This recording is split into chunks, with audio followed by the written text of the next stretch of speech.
Welcome students. कल आपको मैंने चैप्टर इससे पहले वाला कंप्लीट कराया था, फर्स्ट चैप्टर। आज आपका चैप्टर नंबर सेकंड है। चैप्टर नंबर सेकंड है आपका acid base salt. Acid base salt. तो सबसे पहली बात आती है हमारी एसिड की। एसिड क्या होते हैं? देखिए, ऐसे सब्सटेंस जो एच आयंस देते हैं एक्वस सॉल्यूशन में, यानी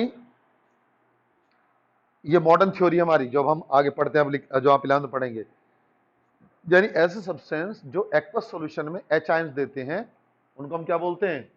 उनको हम एसिड बोलते हैं। एक्वस का मतलब वाटर में डिजोल्व करने पर। और दूसरी बात क्या है? वो खट्टे होते हैं स्वाद में, सॉर इन टेस्ट। तीसरी बात क्या है? They turn blue litmus to red. अगर हम ब्लू लिटमस ले लेंगे तो उसको क्या कर देंगे? वो रेड कर देंगे। जैसे मान लीजिए हमने ब्लू लिटमस पेपर लिया, उसके ऊपर हमने क्या करा, सपोज कीजिए सिट्रिक एसिड डाल दिया या विनीगर डाल दिया। इनको हम डाल देते हैं तो जो ब्लू कलर है वो किस में कन्वर्ट हो जाएगा? रेड कलर में कन्वर्ट हो जाता है। तो इसलिए इनको क्या बोलते हैं? हम एसिड बोलते हैं। तो तीन बातें एसिड की यहाँ पर। क्या मतलब है? दो substance which give H plus ion in aqueous solution and sour in taste is called acid. They turn blue litmus paper to red. तो वो ब्लू लिटमस पेपर क्या करते हैं? रेड कर देते हैं। तो किसी करेक्टरिस्टिक्स है हमारी एसिड करेक्टरिस्टिक्स होती है। अब एसिड जो होते हैं हमारे, शुरू में हम इनको दो टाइप के मान के चलते हैं। इनिशियली हम लिख देते हैं यहाँ पर टू के बजाय टाइप लिख दें। They are following type. They are following type, क्योंकि मैंने नंबर आगे डाल दिया ना। देखिए कैसे। एक कहलाते हैं मिनरल एसिड्स। मिनरल एसिड कौन से होते हैं? वो एसिड जिनको हम मिनरल से प्राप्त करते हैं, ठीक है, उनको हम मिनरल एसिड बोलते हैं। जैसे आपका क्लोरीन, हाइड्रोजन, सल्फर, नाइट्रोजन में हो, वो मिनरल एसिड कहलाते हैं। जैसे HCl हुआ, H2SO4 हुआ, HNO3 हुआ, ये सब क्या हमारे मिनरल एसिड हैं। इनको हम मिनरल से बनाते हैं, इसलिए हमारे मिनरल एसिड कहलाते हैं। ठीक है बेटा। उसके बाद आते हैं आपके ऑर्गेनिक एसिड। अब ऑर्गेनिक एसिड क्या है? ऐसे एसिड जिनको हम प्लांट या एनिमल से प्राप्त करते हैं, ठीक है, वो एसिड क्या कहलाएंगे हमारे? वो एसिड हमारे ऑर्गेनिक एसिड कहलाते हैं। यानी दो acid which are obtain from plant as well as animal, that is known as organic acid. अब जैसे आप सुनते हैं एसिटिक एसिड। एसिटिक एसिड क्या होता है हमारा? विनीगर। ठीक है, हम एसिटिक एसिड में क्या करते हैं? उसको डाइल्यूट कर देते हैं तो वो हमारा विनीगर कहलाता है। ये हमारा किससे प्राप्त किया जाता है? शुगर केन, गन्ने से। दूसरा आता है सिट्रिक एसिड। जो आप नींबू लेते हैं, नींबू के अंदर हमारा सिट्रिक एसिड मिलता है, ये हमारा सिट्रिक एसिड है। इसी तरह से होता है टार्ट्रिक एसिड। टार्ट्रिक एसिड कहां से मिलेगा हमें? टार्ट्रिक एसिड मिलता है हमें टैमरिंड से। टैमरिंड आप जानते हैं, इमली। जो इमली होती है उससे जो एसिड मिलेगा उसको बोलते हैं टार्ट्रिक एसिड। और जो हमें किससे मिलता है? नींबू से मिलता है, उसको बोलते हैं सिट्रिक एसिड। तो ये प्लांट से हो गए हमारे। तो कौन कौन सा प्लांट से हुआ? एसिटिक एसिड प्लांट से हुआ, टार्टिक एसिड प्लांट से हुआ, सिट्रिक एसिड प्लांट से हुआ। तो ये हमारे क्या है? ये हमारे, इसी तरह से आपने सुना होगा ऑक्जेलिक एसिड।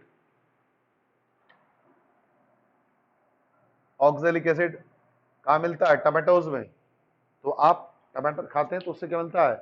ये टमाटोज में मिलता है। तो ये क्या हुआ हमारा? ये भी हमारा ऑर्गेनिक एसिड कहलाया। उसके बाद होता हमारा, ये सब हमारे प्लांट से मिल गए। इसके बाद है फॉर्मिक एसिड। फॉर्मिक एसिड क्या होता है? फॉर्मिक एसिड को हम ऑब्टेन करते हैं फ्रॉम, जो सबसे पहले मिला था हमें फॉर्मिकांट से। जो लाल वाली चींटियां होती हैं उनको हम फॉर्मिका बोलते हैं। तो फॉर्मिका आंट जो होती है, जब वो चींटियां आपको काट लेती है तो आपको ईचिंग होती है, खुजली हो जाती है। तो क्या करती है वो आपकी बॉडी में? वो आपकी बॉडी में फॉर्मिक एसिड छोड़ देती हैं। इसलिए आपको क्या होती है? वहां से ईचिंग हो जाती है। और ईचिंग होने के कारण ही वो क्या होंगी आपकी? वो आपकी फॉर्मिक फॉर्मिक एसिड बोलते हैं उसको। हम फॉर्मिक एसिड कैसे प्राप्त किया गया था? सबसे पहले जो लाल वाली चींटियां थी, हमने उनको क्या किया? सबको इकट्ठा किया और उनको पीस दिया, बिल्कुल बारीक। पीसने के बाद उनको निचोड़ दिया, स्क्विज कर दिया। स्क्विज करने के बाद जो एसिड मिला वो क्या कहलाया हमारा? Formic acid. तो ये फॉर्मिक एसिड किससे मिलता है हमको?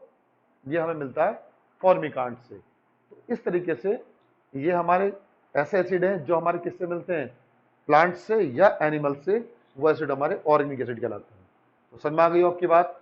फिर दोबारा समझिएगा, दो substance which give H plus ion in aqueous solution and sour in taste is called acid. They turns blue litmus to red. वो blue litmus को red कर देते हैं.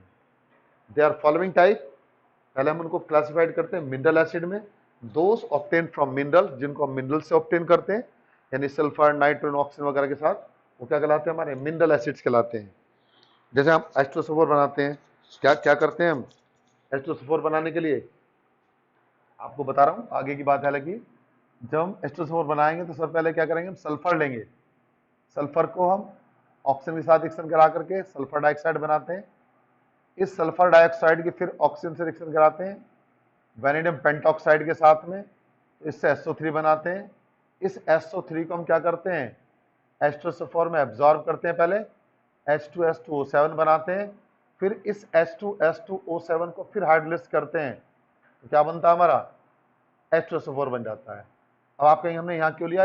ये बड़ी क्लासेस की बात है. अभी तो आपको समझना कि मिनरल से क्या प्राप्त किया. सल्फर थी हमारी, सल्फर को हीट किया तो क्या बना हमारा? Sulphur dioxide. सल्फर डाइऑक्साइड का हमने रिएक्शन कराया ऑक्सीजन के साथ तो सल्फर ट्राइऑक्साइड बना. इसको H2SO4 से रिएक्शन करी तो H2S2O7 बना. उसके बाद हाइड्रोलाइज कराया तो H2SO4 बना. तो ये एसिड सारे हमारे किससे प्राप्त किए गए? मिनरल से. ये तो H2SO4 हो गया. इसी तरीके से अगर हम क्या करते हैं, अगर हम बनाते हैं NaHCl, HCl में क्या होगा? HCl में हम लेंगे NaCl और प्लस H2SO4. जब इन दोनों की रिएक्शन कराएंगे तो क्या बनाएगा? NaHSO4 plus HCl. इस तरह हम क्या प्राप्त कर लेंगे? HCl. तो जो हमारे एसिड मिनरल से प्राप्त किए जाते हैं H2SO4, HNO3 या HCl, इनको बोलते हैं मिनरल एसिड्स. दूसरे जो और हमारे प्लांट या एनिमल से प्राप्त किए जाते हैं उनको बोलते हैं हम आपका ऑर्गेनिक एसिड. जैसे आपका और एक हमारा एसिड होता है जो हमें किससे मिलता है? वो भी हमें एनिमल से मिलता है. जैसे आपका लैक्टिक एसिड हुआ, मिल्क, दूध के अंदर क्या होता है हमारा? Lactic acid. जब हम उसको दही को जमा देते हैं तो क्या होता है? लैक्टिक एसिड खट्टा खट्टा होता है हमारा. वो किससे मिला हमें? एनिमल से. अब बात आती है हमारी डाइल्यूट एसिड की. डाइल्यूट एसिड कौन से होते हैं? वो एसिड जिनके अंदर लार्ज अमाउंट ऑफ वाटर हो, यानी जिन जिन एसिड के अंदर पानी की मात्रा ज्यादा होती है, वाटर की मात्रा ज्यादा होती है, उसको बोलते हैं डाइल्यूट एसिड. ठीक है. अगर मान लीजिए आपने क्या किया, उनके ऐसे एसिड लिए जिनके अंदर वाटर की अमाउंट क्या हो? मिनिमम हो, यानी those acid which have minimum amount of water is known as concentrated acid. Concentrated acid is more harmful और मोर कोरोसिव, यानी वो जला देते हैं किसी चीज को, more corrosive as compare to dilute acid. तो जो हमारे कंसंट्रेटेड एसिड होते हैं वो ज्यादा हार्मफुल होते हैं डाइल्यूट एसिड के मुकाबले. हालांकि हर एक की रिएक्शन क्या होती है? अपनी अलग अलग प्रॉपर्टीज होती है, अलग अलग वो कंडीशन दिखाते हैं. कंसंट्रेट अलग रिएक्शन करेगा, कुछ रिएक्शन डाइल्यूट से होती है, कुछ रिएक्शन हमारी कंसंट्रेट से होती है. उसके बाद आती है हमारी स्ट्रॉन्ग एसिड की बात. पहले डाइल्यूट पढ़ा, फिर कंसंट्रेटेड पढ़ा, अब हम पढ़ते स्ट्रॉन्ग एसिड क्या होता है. ऐसे एसिड जो कंप्लीटली डिसोसिएट होते हैं एच आयंस के, जो कंप्लीट डिसोसिएट हो जाएंगे आयंस के अंदर, आयन में टूट जाते हैं. मान लीजिए आपने H2SO4 लिया, ठीक है, तो क्या होगा? H2SO4 अगर आप लेंगे तो उसको डिसॉल्व करेंगे वाटर के अंदर तो क्या होगा? कंप्लीटली डिसॉल्व हो जाएगा वो. अब यहां आते हैं हम, क्या हुआ स्ट्रॉन्ग एसिड के बारे में. मान लीजिए आपने H2SO4 लिया, ठीक है, आपने 1 मोल H2SO4 लिया, तो जब टूटेगा तो 2H ions plus SO4 2 minus ion, यानी पूरा 1 का 1 मोल डिसॉल्व हो जाएगा, बनाएगा 2 मोल H आयन और 1 मोल सल्फेट आयन. तो ये कंप्लीटली डिसॉल्व हो जाते हैं. तो जो कंप्लीटली डिसोसिएट हो जाते हैं आयंस के अंदर, यानी H2SO4 H ion sulphate ion में टूट जाता है, तो क्या कहलाएंगे हमारे? वो हमारे स्ट्रॉन्ग एसिड कहलाते हैं. और जो कंप्लीटली डिसॉल्व नहीं होते, जैसे मैंने आपको बताया था स्ट्रॉन्ग एसिड में आपको कौन सा? H2SO4 acid. जितने भी मिनरल एसिड होते हैं नॉर्मली वो सब के सब हमारे स्ट्रॉन्ग एसिड होते हैं, छोड़ करके H2CO3, इसको बोलते हैं कार्बोनिक एसिड. अगर हम कार्बोनिक एसिड की बात करते हैं तो ये क्या है? हालांकि है तो ये हमारा मिनरल एसिड, लेकिन क्या है? वीक एसिड होता है. आप कहेंगे क्यों? देखिए, ये भी मिनरल एसिड है और H2CO3 बना कैसे?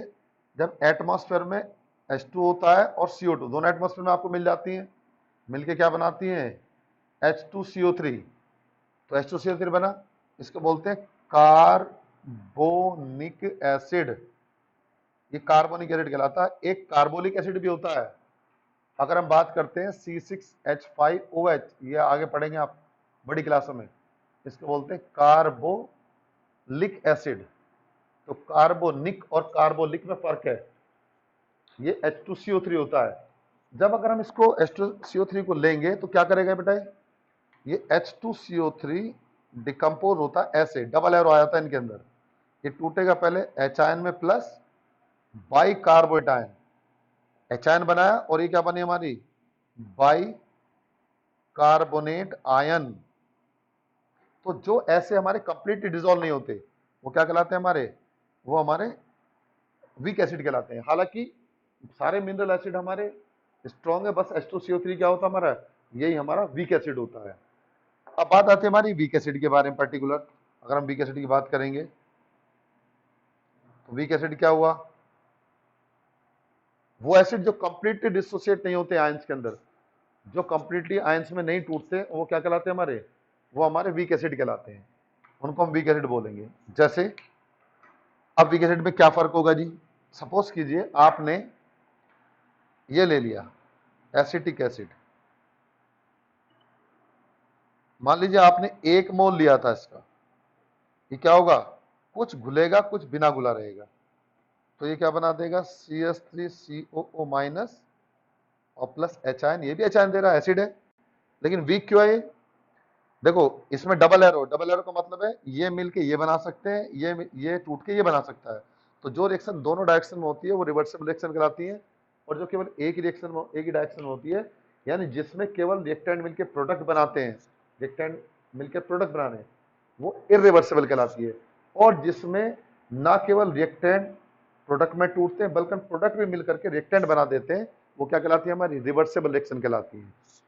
तो अब यहाँ पर वीक एसिड हुआ हमारा, इसका क्या मतलब है, मान लीजिए आपने 1 मोल लिया था, आपने 1 लीटर में डिजोल्व कर दिया, इसमें सपोज करो 0.4 मोल डिजोल्व हो गया, तो ये 0.4 मोल ये बना, 0.4 मोल ये बना, तो ये कितना बचा 0.6 मोल, ये तो क्या हुआ हमारा अनडिसोसिएटेड, यानी अनडिसोसिएटेड, यानी जो हमारा टूटा है, यहां समझ लेना मोल का, ये थोड़ा आपको अटपटा लगेगा, 1 मोल लिया था, इसके टूट के 2 मोल बनाए इसने, जो पहले लिखे होते नंबर ऑफ मोल्स होते हैं इनके, ये 2 मोल ये 1 मोल। उसके बाद में अगर आपने ये 1 मोल लिया था, आपने पूरा 1 मोल लिया, 1 लीटर वाटर में डिजोल्व किया, तो ये कुछ घुल जाएगा कुछ बिना घुला रहेगा। अब मान लीजिए हमारा इसका 0.4 ये डिजोल्व हो गया, तो 0.4 मोल तो क्या होगा, 0.4 मोल आयन ये बनाएगा, 0.4 मोल आयन ये बनाएगा। तो अब हम 1 में से जो घुल गया उसको निकाल दें, तो बिना घुला कितना बचेगा हमारा, जिसको हम अनडिसोसिएटेड बोलते हैं, वो 0.6 बनेगा। तो 0.6 तो हमारा अनडिसोसिएटेड रहेगा, और 0.4 मोल क्या होगा हमारा, उसके अंदर डिजोल्व हो जाएगा। इसका कहने का मतलब यह है कि पूरा जो 1 मोल हमारा एसिड था, उस एसिड में से 0.4 मोल डिजोल्व हो गया, वो आयन में टूट गया, ये आयन बनी, और जो 0.6 मोल था वो क्या हुआ, अनडिसोसिएट हुआ। तो यानी जो कंप्लीटली डिसोसिएट नहीं होते आयंस के अंदर, वो क्या कहलाते हैं हमारे, वो हमारे वीक एसिड्स कहलाते हैं। ठीक है, तो ये आपकी क्या हो गई, ये आपकी बात आती है एसिड के बारे में कि एसिड क्या होते हैं, स्ट्रॉन्ग एसिड क्या है, वीक एसिड क्या है, डाइल्यूट क्या है, कंसंट्रेटेड क्या है, स्ट्रॉन्ग क्या है और वीक क्या है। अब इसके बाद बात आती है आपकी, और एसिड ले लो दूसरा, इसी तरह एक एसिड होता है HCN, ऐसा होता है ये, जब ये टूटेगा तो इसके अंदर भी क्या होगा हमारा, डबल एरो, जो वीक होते हैं वो डबल एरो से टूट जाते हैं, यानी H plus plus CN minus. यहां भी ऐसा ही होगा, मान लीजिए ये आपने 1 मोल लिया था, सपोज कीजिए 1 मोल लिया, और ये घुल के कितना, मान लीजिए 0.34 मोल घुल गया, तो ये 0.34 मोल बचा, तो घुला कितना हमारा 0.3 और बचा कितना 0.7, इतना ये बिना घुला रहा, और ये क्या हुआ हमारा आयन में टूट गया। तो इस तरीके से क्या कहलाते हैं हमारे, ये वीक और ये हमारे स्ट्रॉन्ग एसिड। ठीक है जी। अब बात आती है आपकी, आपने सुना होगा इंडिकेटर के बारे में। इंडिकेटर क्या होते हैं?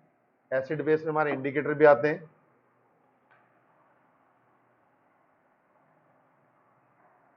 इंडिकेटर, ठीक है। दो substance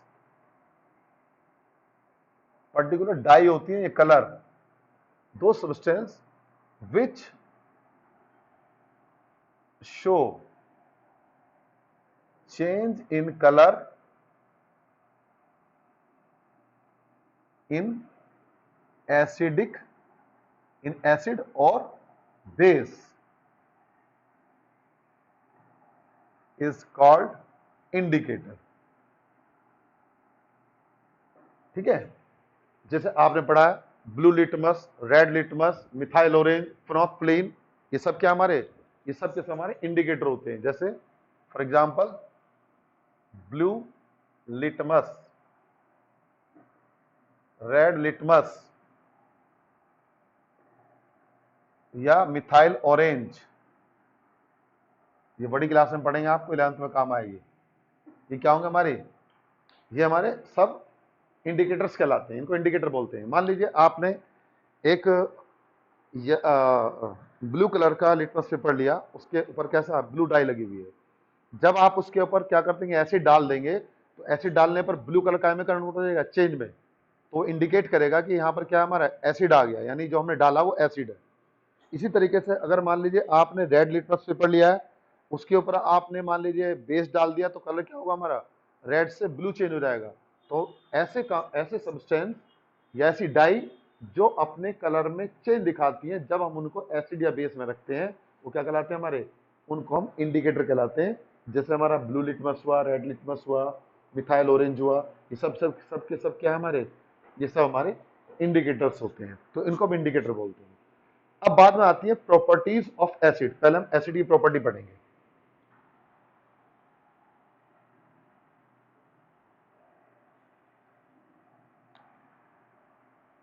properties of acid, acid की प्रॉपर्टी। तो पहली प्रॉपर्टी तो वही है, आपने पढ़ा होगा, दे आर, वो स्वाद में खट्टे होते हैं। नंबर 2, दे टर्न ब्लू लिटमस, अभी पढ़ा है आपको, टू रेड, क्या करते हैं, ब्लू लिटमस को रेड में चेंज कर देते हैं, ठीक है। उसके बाद में क्या है जी, नंबर 3, वही जो उनकी डेफिनेशन बताया था, दे प्रोवाइड, वो क्या प्रोवाइड करते हैं, H plus ion, H plus ion को हम H3O प्लस हाइड्रोनियम आयन बोल देते हैं, आयन इन एक्वस सॉल्यूशन। कहां पर, एक्वस माने वाटर में घोलने पर।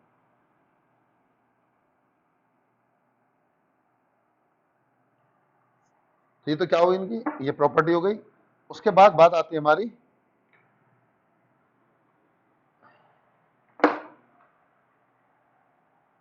नंबर 4, रिएक्शन ऑफ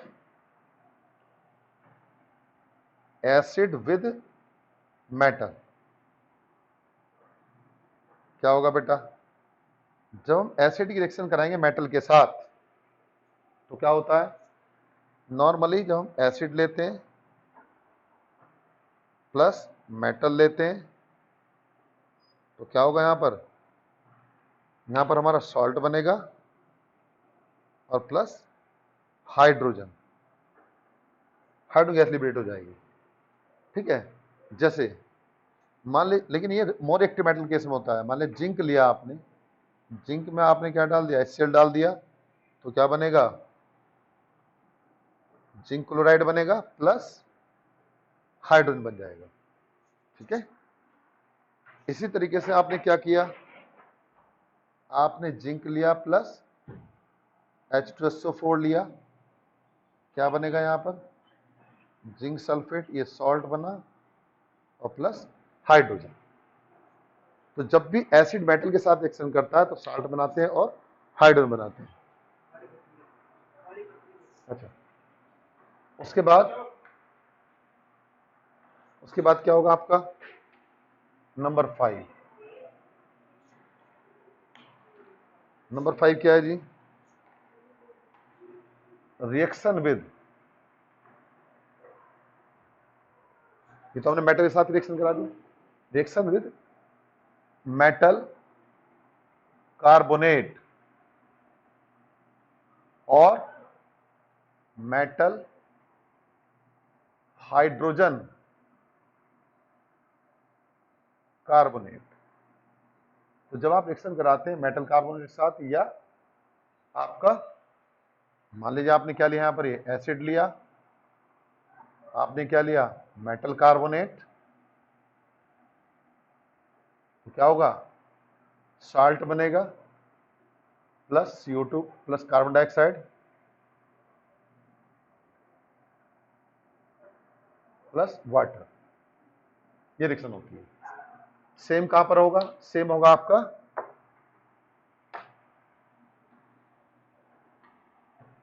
इसी तरह से, आप एसिड लेंगे प्लस मेटल हाइड्रोजन कार्बोनेट लेंगे, तो मिलके क्या बनाएंगे वो, कब पढ़ रहे हैं यहां पर, देखो भाई हम यहां थोड़ा इधर ले लेते हैं इसको, यानी एसिड लिया हमने plus metal hydrogen carbonate, same reaction होगी। यहां भी सॉल्ट बनेगा, कार्बन डाइऑक्साइड बनाएगी प्लस वाटर बनेगा। तो क्या होगा, सपोज कीजिए हमने एसिड लिया HCl, सॉरी मान लिया हमने एसिड लिया, ऊपर वाला रिएक्शन बता रहा हूं पहले, HCl plus Na2CO, sodium carbonate लिया तो क्या बनाएगा NaCl plus H2O plus CO2। Balance कर लेते हैं, इसको 2 लिख लेंगे, इसको 2 कर लेंगे, रिएक्शन हमारी बैलेंस हो गई। इसी तरीके से हम क्या करेंगे, मान लीजिए हमने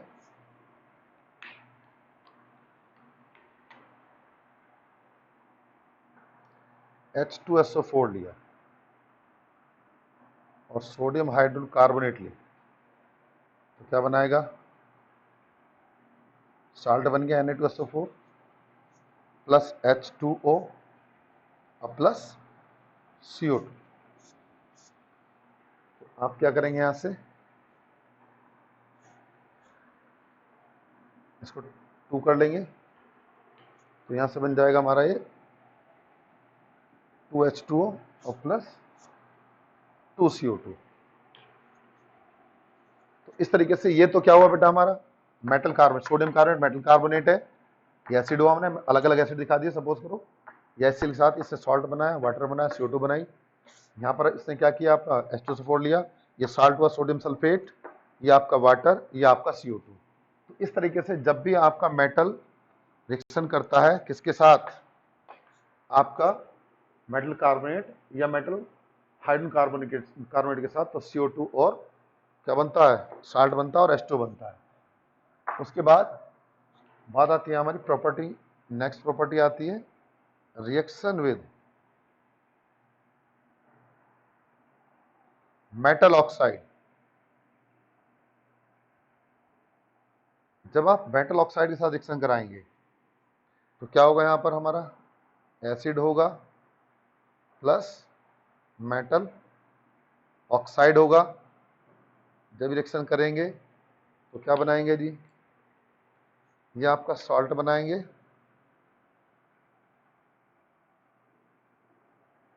प्लस वाटर, सॉल्ट बन जाएगा और वाटर बन जाएगा। जैसे आपने क्या लिया H2SO4 ले लिया और आपने क्या लिया मैग्नीशियम ऑक्साइड, रिएक्शन कराएंगे तो क्या बनेगा मैग्नीशियम सल्फेट यानी MgSO4 और प्लस H2O। तो इस तरीके से आप कोई भी एसिड लेंगे, कोई भी मेटल ऑक्साइड लेंगे, तो क्या बनाता है, वो सॉल्ट बनाएगा और आपका वाटर बनाएगा। तो फिर दोबारा समझिएगा, यहाँ से जो मेन मेन प्रॉपर्टी आपके यहाँ पर दी है, दे आर सोर इन टेस्ट, खट्टे होते हैं स्वाद में, they turn blue litmus to red, वो ब्लू लिटमस रेड कर देते हैं, दे प्रोवाइड H आयन और H3O plus ion in aqueous solution.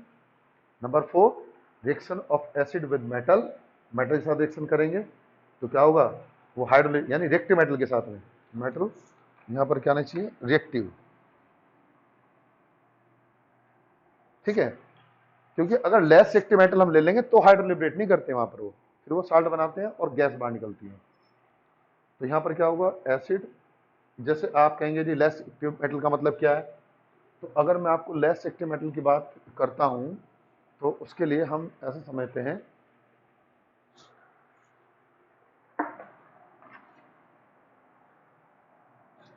जैसे हमने क्या लिया, कॉपर लिया, प्लस ये क्या हमारी लेस रिएक्टिव मेटल है। लेकिन जब H2SO4 से रिएक्शन करेगी, पहली बात तो डाइल्यूट से नहीं करेगी, कंसंट्रेट से करेगी, तो क्या बनाएगी, copper sulphate plus sulphur dioxide plus 2H2O। तो इस तरीके से आपकी ये रिएक्शन होती है। तो इसमें आपका क्या हुआ, हाइड्रोजन गैस सेलिब्रेट नहीं हुई, यहाँ पर क्या हुआ, केवल साल्ट बना, SO2 बना और H2O बना है। तो ये रिएक्टिविटी जो मेटल की होती है, ये आगे की चीज थोड़ी सी, लेकिन आपको समझना, बस आप यहाँ पर रिएक्टिव मेटल से दिया हुआ है। इसके बाद बात आती थी आपकी कि जो आपका ये मोर एक्टिव है लेस एक्टिव मेटल के साथ में। इसके बाद बात आती है हमारी रिएक्शन विद मेटल कार्बोनेट और मेटल हाइड्रोकार्बोनेट। अगर हम एसिड की रिएक्शन कराते हैं मेटल कार्बोनेट के साथ में तो सॉल्ट बनेगा, carbon dioxide water. Metal hydrocarbonate के साथ करेंगे तो हमारा वही फिर रिएक्शन होगी, लेकिन उनके रिएक्शन में अलग अलग तरीके से आपको बैलेंस करेंगे इसको।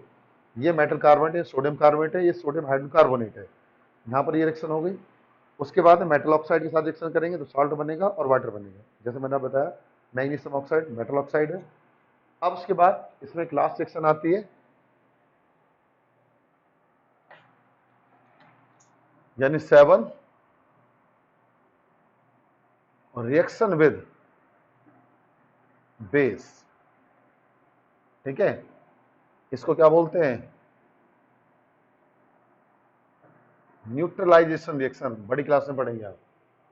जब हमारा एसिड और बेस दोनों आपस में रिएक्शन करते हैं तो सॉल्ट बनता है और वाटर बनते हैं, और ये रिएक्शन क्या कराती है, हमारी न्यूट्रलाइजेशन रिएक्शन, ठीक है। हो सकता है तुम्हारे यहाँ भी होगी।